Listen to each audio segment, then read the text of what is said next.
Hello everybody, and welcome back to the Tomb Raider Anniversary walkthrough. So, we finished off the game the other day, and now it's time to get into the extras. Now, the first extra that we have to deal with is Croft Manor. Now, if you want to, you can do this level from the beginning of the game, and in a way, it's a very good and helpful tutorial, but yes. A rather large shipment of antiquities arrived while you were out. I would have had the crates placed in the gallery, but the security alarm has somehow been activated, locking the room from the inside. If this was not concerning enough, the renovators have shut off the water supply to the entire manor in order to continue construction of the pool house. On the bright side, I've located your missing journal and returned it to its appointed hiding place in your room. Faithfully in your service, Winston. So, yeah, we get to do a little bit of exploring of Croft Manor, and it's rather different to how it was in Tomb Raider Legend, if only because it's not really properly set up yet. The Trials of Gilead, Volume 1. Now, there are all these open books lying about, some of which are helpful to you, some of which are not. Time to return to his ships, leaving Athens to undertake his mighty task. That sounds... yeah, I don't know where that's from. It's not very interesting. I love how it literally... I believe that's literally the only book that's not very interesting, according to Lara. All of the others she just really likes. So, in the original Tomb Raider, Croft Manor was playable, but not explorable. Basically, the tutorial level only contained the library, music room, the main hall, and the pool. It is possible to explore outside, but only via exploits, and they're only kind of rooms where each window is textured to appear outdoors, or whatever. Now, come Tomb Raider Anniversary, they kind of rejigged the manor. Basically, it's falling into the Tomb Raider Legend canon. And it's because this game takes place before Tomb Raider Legend, that is kind of why it's all just not kind of set up properly.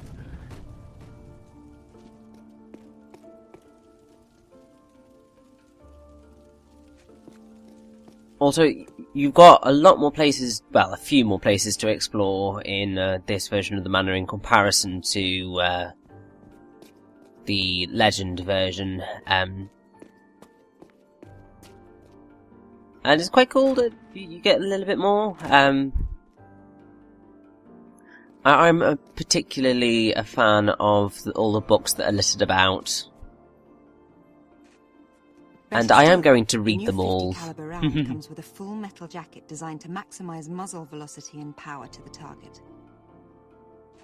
What slightly worries me, though, is that all these books have just been left open. While other traps have very, very open. Those poor spines. It was the Egyptians who perfected the savage effectiveness of the holding barbs. Like, seriously, you do not do that to a book's spine. If you're gonna do that, you've got to kind of get your little, like a little cushion of some description, or kind of slip into something else. Something else. Either way. So Lara has multiple outfits, as you could probably figure. Basically, you can unlock all of these by completing things in general, including being able to play as the original model for Lara and Natla. But I'm going to show this off first because it's rather amusing. So this is kind of the original model for Lara. It's slightly different, but you can see what I mean by her. Slip into something else. Her ponytail is kind of just put into a little bob thing. So we will go with her sports kit because that's essentially what we did the last time we were running about Croft Manor. It just seems right, to be honest. Now, a lot of the little puzzles that you're going to have to do are highly similar to those that you end up doing in Legends. So you pull those two switches to get something, and so on and so forth. And Gilead knew the gears of his heart would never turn again, as he sacrificed his one true love to save the kingdom he had fought for so long to protect. The Trials of Gilead, Volume 3.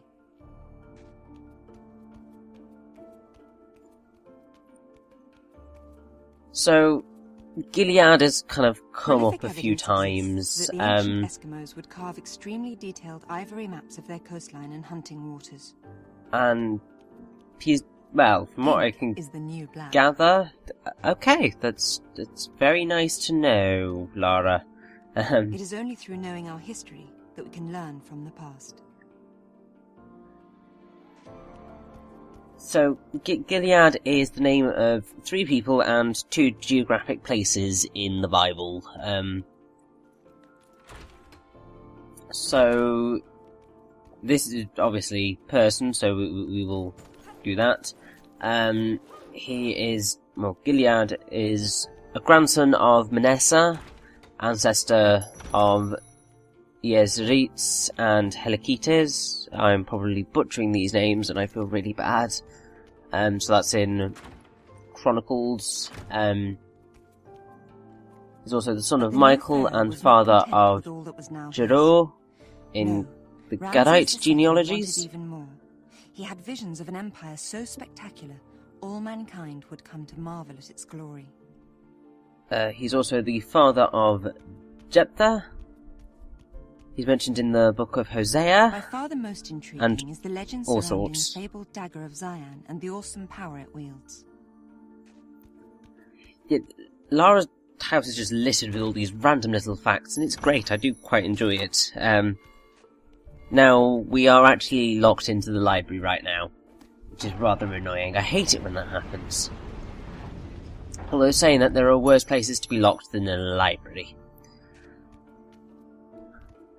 So, pushing in books is going to allow us to open up secret passages, as you would suspect. Lost. With the Silk Road bringing thousands of travellers into the region annually, Delhi was soon overrun by merchants selling goods of every possible description. It was here in the 6th century Lara, BC, just please stop. between the Aventine and Aventine Hills, that the Circus Maximus was born.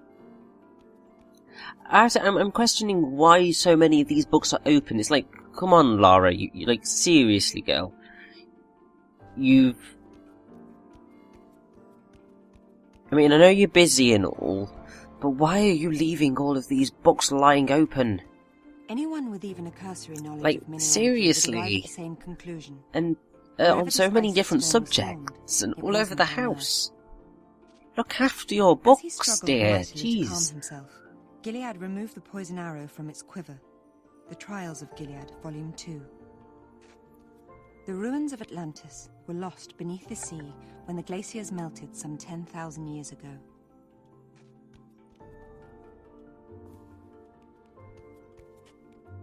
Now, I will say, I'm not so much a fan of the colour of the books that you have to push in, because they do kind of blend into the bookshelves themselves, Now all I need is something which to makes them shoot. odd. Glass here? I think that'll go well. So let's pick up our first artifact. Yeah, there are artifacts hidden in Lara's house. Why she decided she was going to leave them hidden, and I don't quite know why she's just like, yes, I am going to shoot things down in my house. It's a great thing to do. Now, as you can probably tell, we're gonna be here a while. It is easily possible to complete Croft Manor in, about 20 minutes, I think. Because that is the time trial time, I believe. However, as it was in Legend, it's quite big, so you kind of do end up probably spending a long time running about, trying to make your way around. Now here we have all of our relics that we've picked up over the course of the game. We can have a nice little look at them, which is just really quite cool that this is here. Because if you didn't want to read it properly during main gameplay, you can look at it here. Such beauty. Although Lara will constantly say the same thing over and over again, no matter what she looks at. And yes, I was correct. The time trial timing for Croft Manor is 19 minutes, so you can definitely do it.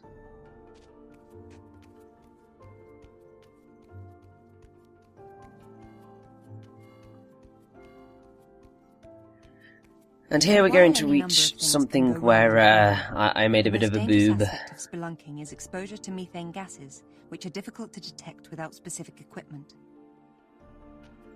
The roots of the banyan tree grow relentlessly and in every direction. Many of the ancient temples of Angkor have been brought down as those roots exploit the small spaces between their massive stones. The concept of the sundial has existed for thousands of years, and is one of the earliest devices for time measurement. There's some numbers written on the inside cover. 11, 2, 7. I wonder what they refer to. I wonder too. I mean, it's going to be very important. And before you leave this room, make sure you pick up that. What's it doing in here? Like, seriously, make sure you pick that up, because you are going to need it for where we're going next. Has never been found. However, treasure hunters the world over search endlessly for its resting place. That tends to be the case with these things. So yeah, basically I screwed up and kind of left that room without picking up the sundial thingy-majiggy. And that meant that I had to run all the way back to the library to pick it up. Which is not fun, because going from the library to the garden is a bit of a trek. The native population of And Costa Lara Rica isn't was that ravaged quick, by diseases unfortunately. brought by its conquerors, I wish she was and quicker. barely managed to survive to see the establishment of a capital city.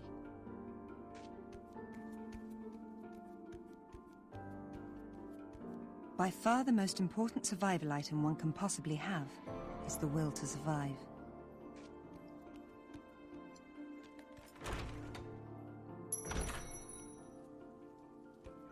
Now, as of the time of this recording, it has been announced that Keely Hawes, who is voicing Lara in this game, is going to be a villain in one of the new Doctor Who episodes, which is going to be really cool, because, I mean, I think that Keely Hawes is an amazing actress. And, it's just quite cool that she's going to be in Doctor Who. I'm hoping Doctor Who does improve from where it has been for the past couple of years. But we will see. And, to tell you how recently this was announced, this was, kind of revealed this morning, I believe, or earlier today, essentially,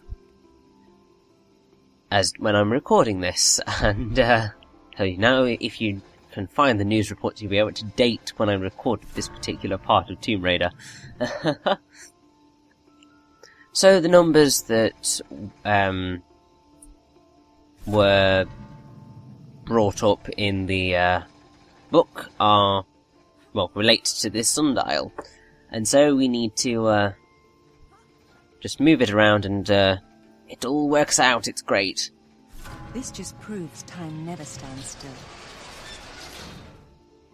Well, it's very true that time never stands still, but I don't quite think that that's what you need it to do. And I don't quite think that the sundial proves that it either, but still. So now we have to run around this maze. And yes, it's a maze. And it's very easy to get lost here. Like, really stupidly easy. It's quite clever of them to kind of lower the angle for when you are in the maze, because it does make it harder to tell where you're going. But yeah, there's I believe 3 artifacts hidden in the maze, which is rather annoying. I don't quite know why they decided that this was particularly a good idea to have a maze in here, but oh well.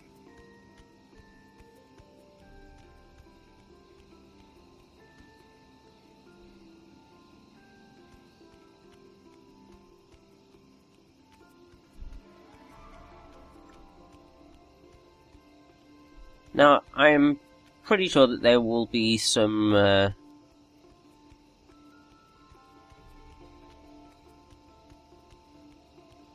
rather interesting things within Croft Manor. It's a very big manor, so I mean, the likelihood of there being very interesting things hidden in it are very high. This particular kind of fountain statue area, I'm not quite sure how to describe it really. This should help get into those hard to reach places. Lara? No. I don't quite think you want to say that like that. It sounds rather dirty when you say this is going to help get into those hard to reach places in that manner.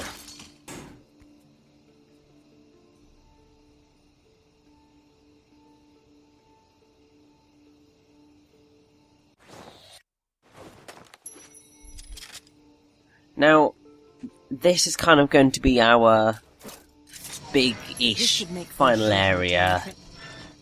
So, even though we've kind of come this way first, we are going to have to return here. But you do kind of need to come here, because you need the grapple, and the grapple is going to help you get through a lot of other areas in Croft Manor. It's rather annoying that you have to kind of go out of your way to get here, but oh well. It can't really be helped.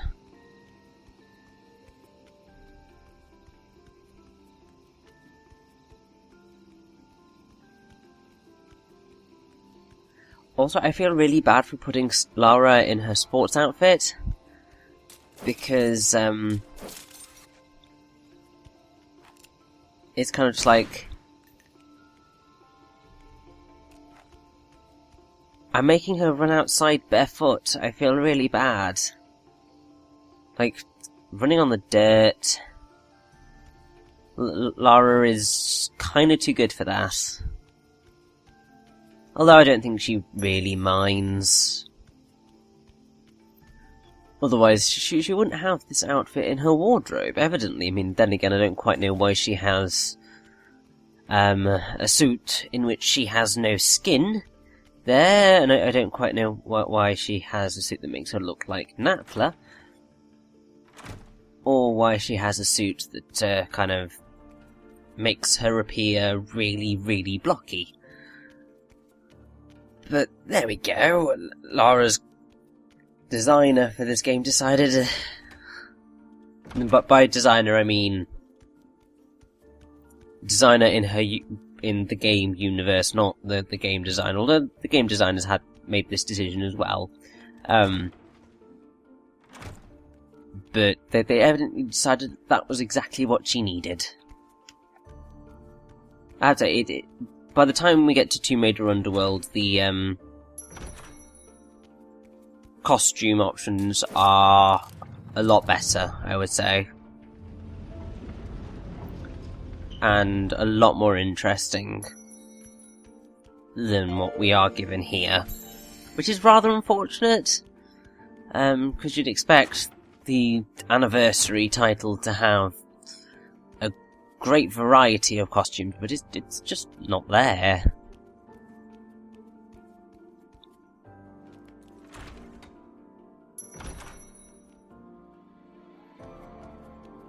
Either way, now that we are done in the library,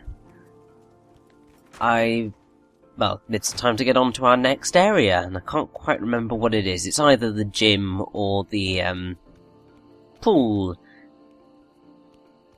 Yeah, we're heading to the gym, which, if you recalled from the last game, you're going to spend a while in. Thankfully, you're not going to spend nearly as long there, because there's not as much stuff to grab, really. Also, there's not as many things to leap off of and onto. So in general, it's just a lot easier to manoeuvre your way about. Although I have to say, I do prefer it when it is properly finished. It just has that nice little sheen.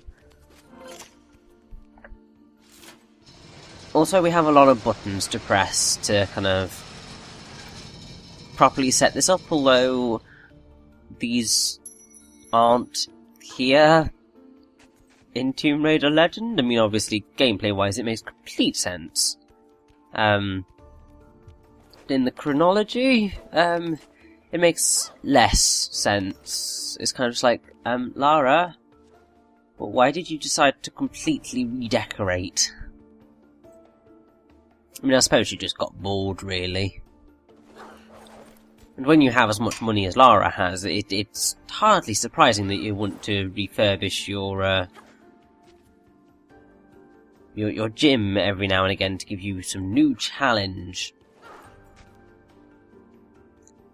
And it's probably for the best, because that version of the gym was superior for the type of learning that you had to do for Legend, whereas this one is slightly more suited to Lara's challenge here.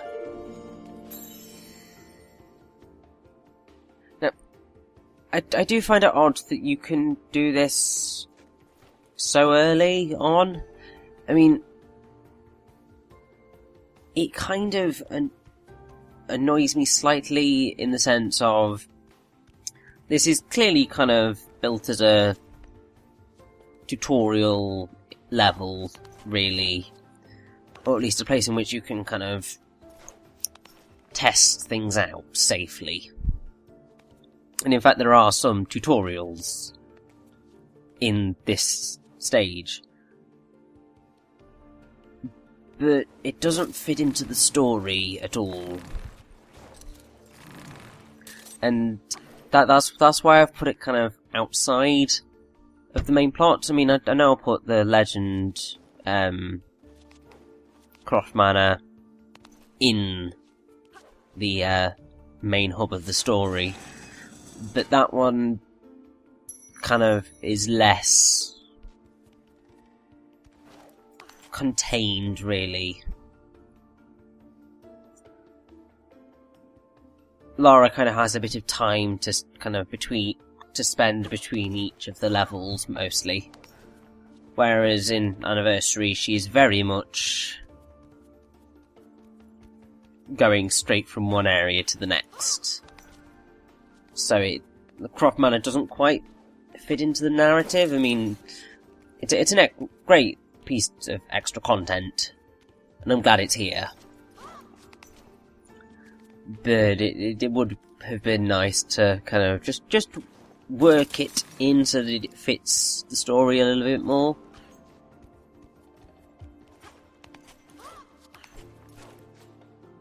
Also, even now, I hate grapple rings. Either that or they just hate me. It's one of the two.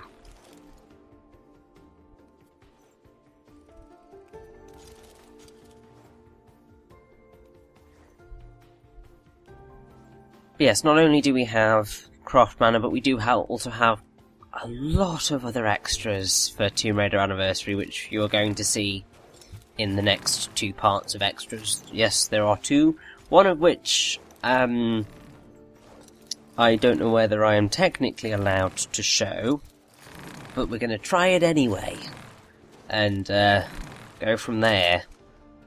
If it doesn't quite work out, then it doesn't work out, and there's not a lot we can do. But hopefully it'll be perfectly fine, and you'll get to see the extent of what happens when, I believe it's still IDOS at this point, decide to do a kind of collector's edition almost. I mean, it's not quite a collector's edition. There's just kind of, there's a bonus disc with more stuff on it, which you don't tend to get that much these days. I mean, sometimes you can get, in collector's editions, like, making of featurettes, but there's not always a whole lot of content there. And while I can't say that this game has a ridiculous amount of content in relation to the making of outside of the director's commentaries, and having director's commentaries is a very unusual thing for a game to have. I mean, like, I think the only other game that I can think of that has director's commentaries is the Portal series, and I would assume Half-Life has it as well. Most Valve games, I would assume, have direct, like, commentary. I mean, I really love whenever you have that sort of direct link to like the director of the game or people involved in its creation, because you get to hear very interesting things in relation to the very specific moments of the game. It's why I really, really loved Hideki Kamiya's Bayonetta commentary. That he basically did a Let's Play of it on the Platinum Games blog, and in terms of getting information about Bayonetta, that commentary is second to none. It's so useful. And, I mean, a lot of the information that I used in my personal walkthrough was found from what Hideki Kamiya stated in those commentaries. So having those things is just really awesome. You are going to hear a little bit of the commentary in this game in the next extras part, but that's kind of it, because it's very, very difficult to do commentary over commentary, if you get what I mean. I mean, some people manage to make great success of doing that, but unfortunately I do not have that skill, because I feel the need to shut up sometimes. Keyword being sometimes.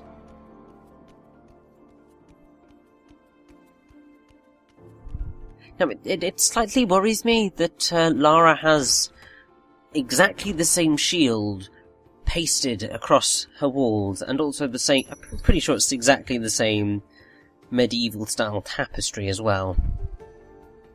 It's just like, they clearly couldn't be bothered to design multiple options.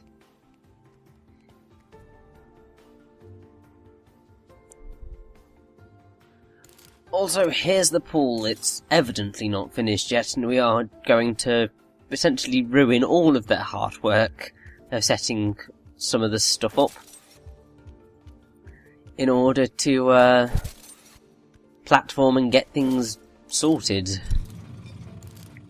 Once again, the pool is a bit of a bugger in terms of the platforming that you've got to do. In fact, there are one or two rather buggy jumps that you're going to have to make, and I will certainly try and point them out when we get there.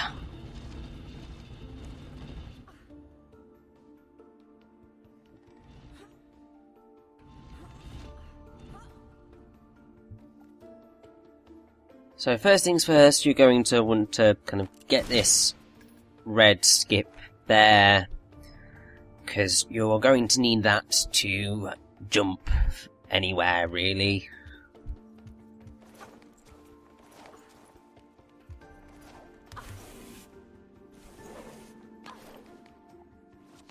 If anything, I'd say that the pool is probably the most different area in Croft Manor, from Legends to Anniversary. Evidently that is because here it's still under construction, but it's nice that it is slightly different. Although you do have exactly the same puzzle here as you did in Legend. Although you have to move these things in place of where the, I believe it's Athena statue was, and line that up in the other statue's place, really.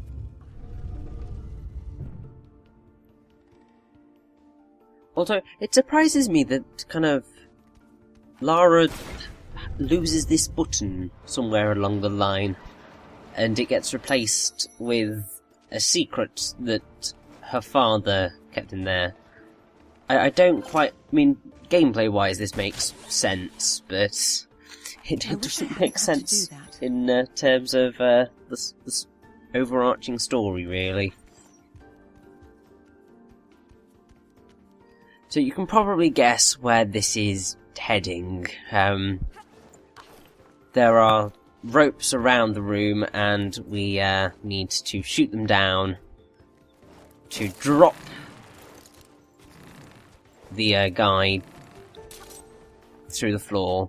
Now, that grapple swing right there is rather glitchy. Basically, if you don't jump just right, it's very, very possible for Lara to kind of grab the side of it, but she'll be on the inside of the ledge rather than the outside. So you can't do anything except drop. It's really irritating. And I spent so long just having to kind of repeat the run up and the jump, because I just kept getting glitched. It's really frustrating when stuff like that happens. Because it's just like, come on! I've already run around this room a lot. Why are you making me do it again? Just because I can't make this jump because you haven't programmed the thing properly. I mean, still, it's totally my fault. I think what I was doing was I was being a little bit too fervent with my grapple swinging and just kind of overshot completely. I suppose I'll have to order another statue. You probably will, Lara, yes. However, this is basically going to allow us to complete, well, sort of complete the puzzle that we have. Because we get a bow. And if you remember what was happening with the story of Gilead, he needs his bow. Also an arrow, but we need to go to the other end of the garden before we can get that arrow. Now, you are probably going to want to complete the pool before you go and do the next thing, if only because turning the water back on, which is what we're heading to do now, basically causes a glitch to happen, potentially, where if you go to the pool afterwards, after you've filled up the water, once you've dropped the statue and the bow into the pool itself, you can, if you die whilst after having picked up the bow, then when you kind of respawn, you don't have the bow anymore, and the bow is no longer in the pool. It's gone forever, and you're stuck. So don't do that. Pick it up before you go and turn the water back on. It'll make things so much simpler for you.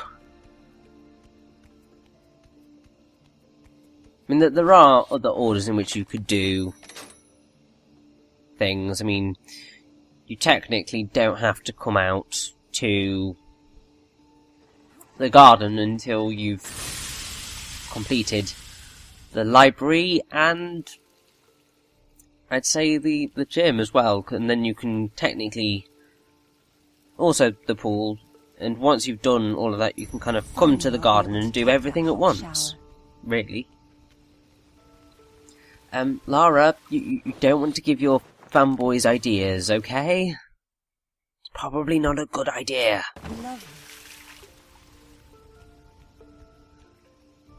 And now we are going to use this bucket to,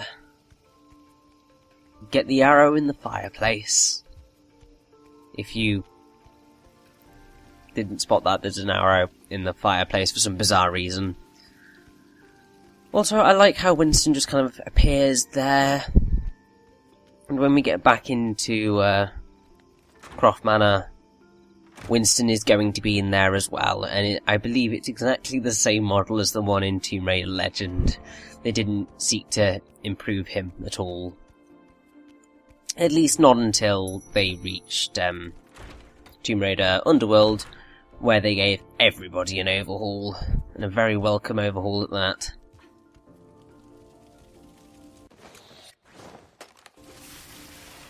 I do hope Winston will be able to start another fire tonight. Ah, yes.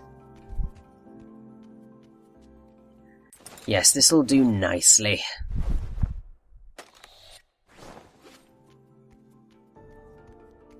So we have everything that we need to solve the puzzle. It's not really a puzzle, but solve the riddle of the Gilead statue, which is going to allow us to complete the level. We are right near the end now. I'm sorry it's kind of taken so long and has been rather long and rambly, but it's kind of it's different to the rest of the game. It's just a lot more chilled out, really.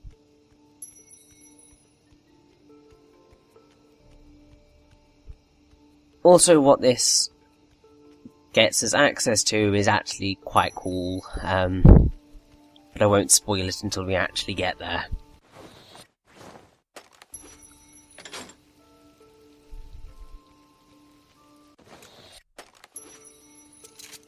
So let's equip Gilead with his things and pull the lever.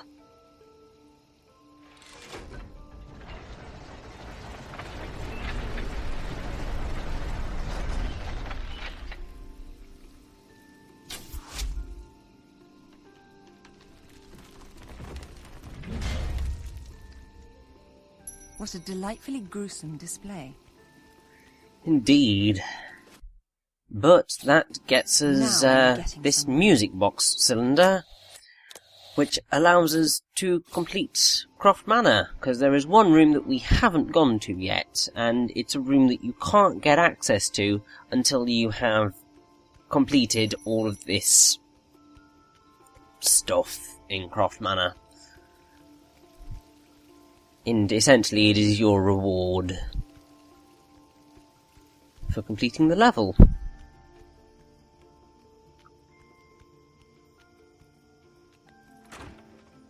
And considering the lack of it in Tomb Raider Legend, at least I believe there was a lack of it. I don't remember it being there at all.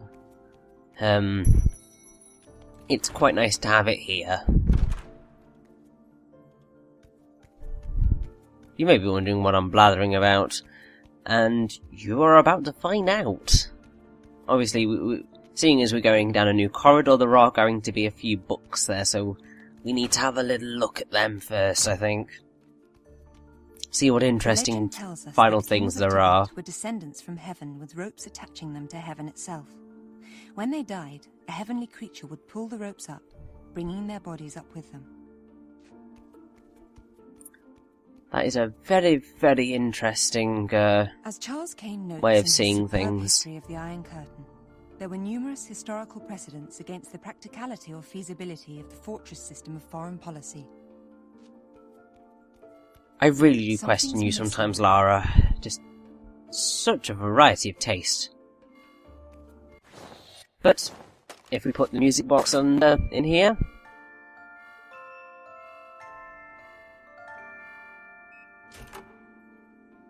what a lovely tune. We open the door. And with that, we've completed Croft Manor. Now, you can continue playing after saving, and you probably are going to want to.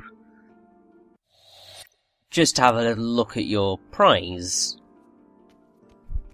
When Lord Byron gave the Bridge of Sighs its name in the 19th century, he imagined what it must have been like for a prisoner to take one final look at the beauty of Venice before being led to their fate in the prison below. In the summer, the risk of flooding should not be discounted. Love the fact that there's the Bridge of Sighs mentioned in here, because there's a replica of the Bridge of Sighs in Cambridge. It basically is in St. John's College and kind of bridges the river between the two kind of big courts and the two big buildings of it. It's just quite cool. So, our real prize is you get to listen to all of the music in the game, and you've got literally everything here. I do like it when there's these things in games. I would kind of prefer if you were able to gain access to it outside of Croft Manor, but there's not a whole lot you can do about that.